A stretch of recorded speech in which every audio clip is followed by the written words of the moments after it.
U.S. Soccer has just released not one, but two rosters for the upcoming January camp. I don't know about you, but anytime any roster is released for anything, I get pumped up because it just shows just so many interesting storylines, you know, who's in, who's out, all that kind of thing. And there's a lot of interesting stuff here to unpack, and we're about to dive into that right now. What's up, guys? My name is Sam. This is the Yank Report. This is a show where we talk about U.S. soccer. And if you're into that sort of thing, please hit the subscribe button. If you're not, I don't know why you clicked on this video in the first place. It's going to be a lot of U.S. soccer and nothing but U.S. soccer coming through. A little context before we really jump in. As you probably are aware, the January camp always takes place outside of an international friendly window.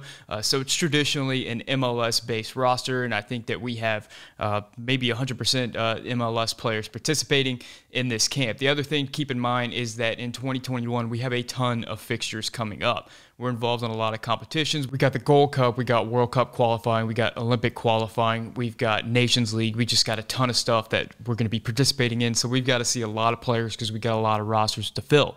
With that in mind, U.S. Soccer released two rosters. There's a U23 roster, and then there's a senior team roster. The idea being that the U23 roster is going to train, and then some of those U23 players are going to fold into the senior team roster, who will then participate in a friendly at the end of the camp. Another important piece of context here is that there are some players that are participating in other things right now. I know Mark McKenzie has been left off the roster because it looks like he's going to be sealing a transfer deal pretty soon. Ricardo Pepe, along with a few other players from FC Dallas who maybe have warranted a call up that aren't going to be included because they are participating with Bayern Munich. With that being said, let's jump into the rosters. Let's start with the U23 roster. First of all, we've got goalkeepers. We got JT Markanowski, we got David Ochoa, and Brady Scott. Now, the player that really jumps off to me is David Ochoa. Ochoa, of course, has been a youth prospect that people have looked at for a long time as a potential just world-class goalkeeper. You know, he's still a teenager. He was expected to jump in right as the #1 RSL goalkeeper after Nick Rimando retired. Of course, that didn't exactly happen. You know, he's faced a few issues and injuries along the way, but there's big things expected for David Ochoa, and it's exciting to see him in a camp like this and see what he can do. Next up is the defenders for the U23s, and we've got some exciting names on this list right here, starting out with Julian Araujo, George Bello, Chris Gloster, Aaron Herrera,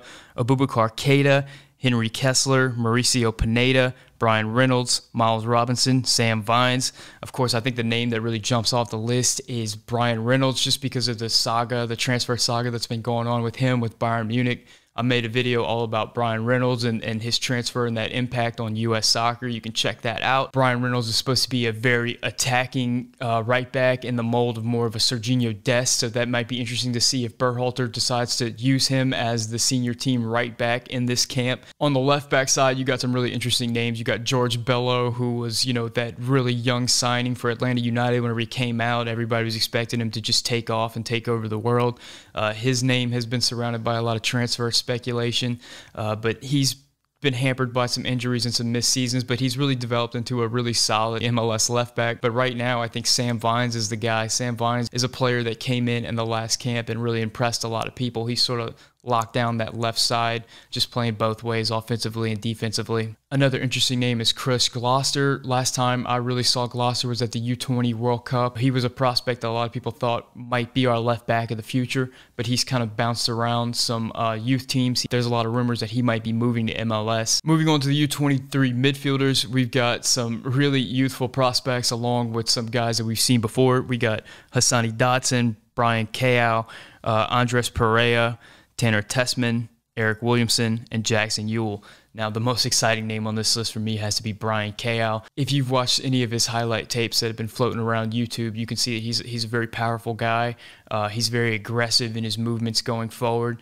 At a young age, he really dictates a lot that's going on the field. Kind of reminds you of a Weston McKennie mold, even though I feel like we apply that to every young midfielder that we see now. He's the next Weston McKennie. Another fun, if not controversial, name on this list is Jackson Yueill. A lot of people look down on Jackson Yueill because he's an MLS defender and he's gotten minutes with the senior team, but Jackson Yueill has always been a reliable player for me. I don't know if he's quite got the ceiling of like a Tyler Adams or somebody like that, but he's pretty good in that #6 position that Greg Berhalter likes, where he's kind of passing the ball and spraying it all over the place. We move on to the forwards, and there's one exciting name that's kind of jumping out the page at me. It's probably the name that I'm most excited to talk about out of this whole roster release, and that's Daryl Dike. But we also got Cade Cowell, Jeremy Ebobisse, Jesus Ferreira, Jonathan Lewis, Benji Michael, and Jordy Mihailovic. DK was one of the players that I highlighted in my U.S. men's national team striker pool video. I think he's got a ton of potential. We saw him really explode in MLS this year. DK is one of those players that, most players are skipping college soccer right now and going straight to the pros. DK actually spent some time in college soccer, so he kind of hit the pro game a little bit later than some of his contemporaries, but whenever he hit it hard, man. He shows a lot of tools that could be useful in the senior team. We're really excited to see what he can do amongst a lot of professionals. I'm really excited to see what he can do on the same team as a guy like Jozy Altidore, who a lot of people compare his game to. Jeremy Ebobisse, another interesting forward. He's had a good year for MLS. He's a little bit older than Daryl Dike. I think he's 23 years old, but he had a very productive year in MLS, so it's very interesting to see what he's going to do, how he does when he's squaring up against a guy that's been hyped like Daryl Dike. Likewise, Jesus Ferreira is a player that we saw with the national team as well, a player for FC Dallas that had a great season 2 years ago in MLS, and we were expecting him to build on that this year, but it didn't really happen for him. He kind of took a step back in that regard. So that's the U23 roster, and like I said, some of these players will be called up to join the senior team roster, and if you notice, whenever we go over the senior team roster, it's not a full roster, as there is anticipated to be a lot of U23s joining this roster. Starting with the goalkeepers, we have Sean Johnson and we have Matt Turner. Sean Johnson, a player that we've seen a lot of already. He's got 9 caps for the national team. Matt Turner has 0 caps for the national team. Matt Turner is a guy that's really risen to prominence because of the use of analytics and how important that's become in the sport. Now look, I'm not an analytics expert, so I can't really break it down. All I can say is that Matt Turner's XG versus his G really jumps off the page at you. His expected goals versus his actual goals has a lot of people looking at him, taking note and saying, maybe this guy's a lot better than we think he is. For defenders, we have Tristan Blackman, we have Aaron Long, and we have Walker Zimmerman. Now, Zimmerman and Long have been a part of the national team for a while now. Long is really looking to lock down that starter position alongside John Brooks for the senior team. But he is facing a lot of competition from guys like Matt Miazga and maybe Mark McKenzie and some of these other Chris Richards. There's a lot of prospects vying for that position. In the midfield, we got a little bit of controversy as we have Sebastian Lletget, Cristian Roldan, and Kellyn Acosta. Let's start with Kellyn Acosta, a guy that maybe a few years ago was expected to be the future in the midfield, but he kind of fell off after he left FC Dallas. He was not a part of the national team for a while, and then all of a sudden he is back in the picture.